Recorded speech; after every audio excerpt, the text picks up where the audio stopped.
गांव की बहन में। फूलमती काकी, अंजलि दीदी के लिए शहर से फोन आया है, जल्दी से भेजो दुकान पे, नहीं तो फोन कट जाएगा। हाँ हाँ बेटा, अभी भेजती हूँ। अंजलि बेटा, तेरे लिए शहर से फोन है, सब काम छोड़ के जल्दी जाके सुन ले, नहीं तो फोन कट जाएगा। हाँ माँ, अभी जाती हूँ, जरूर मीनाक्षी दीदी का फोन आया होगा। हाय अंजलि। नमस्ते दीदी, मेरा मतलब हाय, कैसी हो आप? यहाँ तो सब ठीक है। मामा मामी कैसे हैं? तू कैसी है? मेरे तो एग्जाम्स होने वाले हैं, हर रोज कॉलेज जाना पड़ता है, lectures, extra classes, private coaching. ओ मैं तो इतना थक जाती हूँ, क्या बताऊँ। आपकी कॉलेज वाली बहन जी आपको इतना पढ़ाती है, तो घर कब जाती हैं आप दीदी? अरे नहीं नहीं, ये सब सिर्फ मेरी प्रोफेसर नहीं पढ़ाती, मैं अलग से दूसरे टीचर्स के पास भी पढ़ने जाती हूँ। दीदी फिर तो आप बहुत थक जाती होगी ना, आप ना पैदल मत जाया करो, टांगा ले लिया करो दीदी। नहीं मेरी भोली बहन, ना मैं पैदल जाती हूँ, ना ही यहाँ टांगा मिलता है, मैं बस से जाती हूँ और थोड़ी दूरी के लिए रिक्शा ले लेती हूँ। सच्ची? वहाँ पर टांगे नहीं बस चलती है? वाह, वो भी हर रोज? हमारे गांव में भी बस आती है, दिन में 2 बार। यही तो खास बात है शहर की, यहाँ बसें पूरा दिन दौड़ती हैं सड़कों पर, और सिर्फ बसें ही नहीं, कार, स्कूटर और ट्रक भी, और तो और थोड़ी दूरी पर तो हवाई जहाज भी है, जहाँ से हवाई जहाज आसमान में उड़ते हैं। अच्छा दीदी, मैं फोन रखती हूँ, बुआ जी फूफा जी को मेरा नमस्ते कहना। हाँ माँ, हम लोग शहर में क्यों नहीं रहते? बुआ जी, फूफा जी और मीनाक्षी दीदी तो शहर में ही रहते हैं। अरे क्योंकि तेरे बुआ जी की शादी शहर में हुई थी, इसलिए बेटा। शादी से पहले वो भी तेरे पापा और दादा दादी के साथ गांव में ही रहती थी। तो फिर बा, मुझे शहर भेज दो ना, मैं भी शहर देखना चाहती हूँ। इतनी बार मीनाक्षी दीदी से शहर के बारे में सुन चुकी हूँ, अब मैं भी वहाँ जाकर देखना चाहती हूँ। बस आप मुझे शहर भेज दो। ठीक है, इस बार गर्मियों की छुट्टियों में कुछ दिन रह आना शहर, अपनी बुआ के घर। अब तो खुश ना? हाँ माँ, बहुत खुश। आप देखना मैं शहर जाके कितने मजे करती हूँ। अंजलि अगले दिन स्कूल जाती है और वहाँ अपने सारे दोस्तों को अपने शहर जाने की बात बताकर चिढ़ाती है। अरे श्रद्धा, शीतल, सरोज, तुम लोग इन गर्मियों की छुट्टियों में कहाँ जा रही हो? एकादशी वाले गांव के मेले में। हम तो दूसरे गांव में नानी के घर जाएंगे, उनका घर नहर के किनारे है, बड़ा मजा आएगा। हम इस बार कहीं नहीं जा रहे, बल्कि हमारे घर में रहने के लिए मेहमान आएंगे। और तू? अरे मेरा क्या है, मैं तो बस पास वाले शहर जा रही हूँ, अपनी बुआ जी के घर, वहीं रहूंगी कुछ दिन। तुम लोग चिंता मत करना, मैं चिट्ठी लिखूंगी तुम सबको वहाँ से।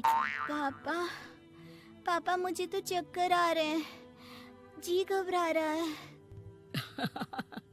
बेटा शहर आने की जिद भी तो तूने ही की थी, अब पहली बार बस में चढ़ी है तो यही होना था, भुगतो अब। अरे मामा जी, अंजलि, आप लोग आने से पहले बता तो देते, मैं लेने आ जाती बस स्टैंड तक। आओ आओ भैया, आओ बेटी अंजलि। माँ बुआ जी कैसे हैं वहाँ, और भाभी कैसी हैं? सब ठीक है, बस अंजलि जिद कर रही थी कुछ दिन आप लोगों के साथ रहने की, सो छोड़ने आ गया।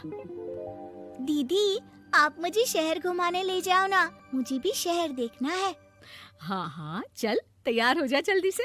अंजलि तैयार होने जाती है और कुछ देर बाद जब बाहर आती है तो अरे ये क्या कर दिया तूने, मार्केट तक ही तो जाना है, इतनी डार्क रेड लिपस्टिक, इतने बड़े बड़े झुमके और चूड़ियां और चेहरे पर इतना सारा पाउडर। मेरी बहन ऐसे नहीं चलेगा, जा और ये सब हटा के आ। अरे कैसे, क्यों? मैंने शहर आने के लिए इतनी मेहनत से ये सब इकट्ठा किया था, और वैसे भी मैंने देखा है मोहल्ले की राधा काकी के टीवी पर एक फिल्म चल रही थी, उसमें हीरोइन ना ऐसे ही तैयार होकर जाती है घूमने। सब पता है मुझे, मैं तो ऐसे ही जाऊंगी दीदी।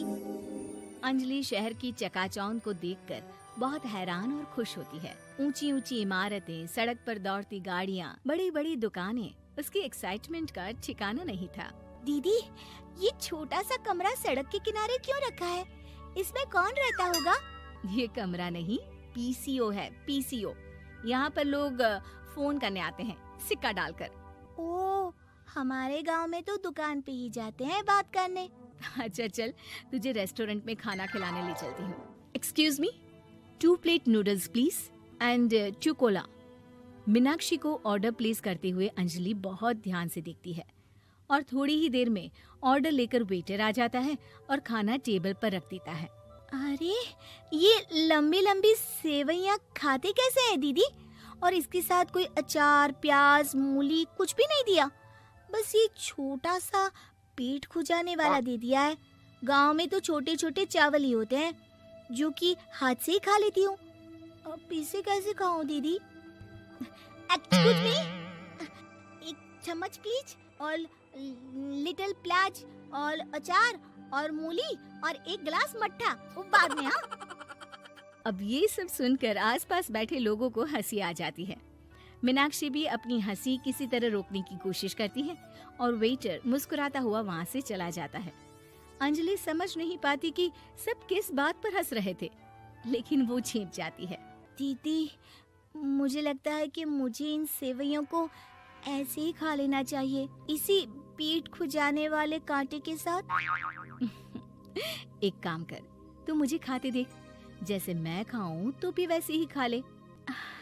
ठीक है दीदी। अंजलि खाते खाते नूडल्स में सिरका ज्यादा डाल देती है, फिर ऊपर से नमक दानी से खेलते हुए काफी नमक भी अनजाने में छिड़क लेती है। अरे, ये क्या क्या खा लिया? अरे हाय हाय, कितना कड़वा है। पानी पानी, ये काला शरबत ही पी लेती हूँ। और जल्दबाजी में अंजलि जल्दी जल्दी कोला पी लेती है, जिससे उसके नाक में झंझनाहट होती है। दीदी, मुझे ले चलो यहाँ से। मैं ये सब शहरी खाना नहीं खा सकती। अब शर्म के मारे मीनाक्षी अपनी बहन को वापस घर ले जाती है और कहती है कि देख अंजलि, माना कि शहर और गांव एक दूसरे से बहुत अलग है, लेकिन इसका मतलब ये नहीं कि हमेशा शहर ही बेहतर हो और उस वजह से हमें वो सब करना पड़े जो हम नहीं कर सकते। शहर में सहूलतें तो हैं ही, पर चुनौतियां भी हैं। हम जहाँ भी रहें, हमें कभी अपने आप को कम या ज्यादा नहीं समझना चाहिए। और किसी भी नई जगह में ढलने में समय लगता है, उसके लिए तुम्हें दूसरों की नकल करने की कोई जरूरत नहीं है। बेटा, घूम लिया शहर या अभी और घूमना है? नहीं पापा, मैं अपनी गलती समझ गई हूँ। आप गांव ही ले चलिए मुझे।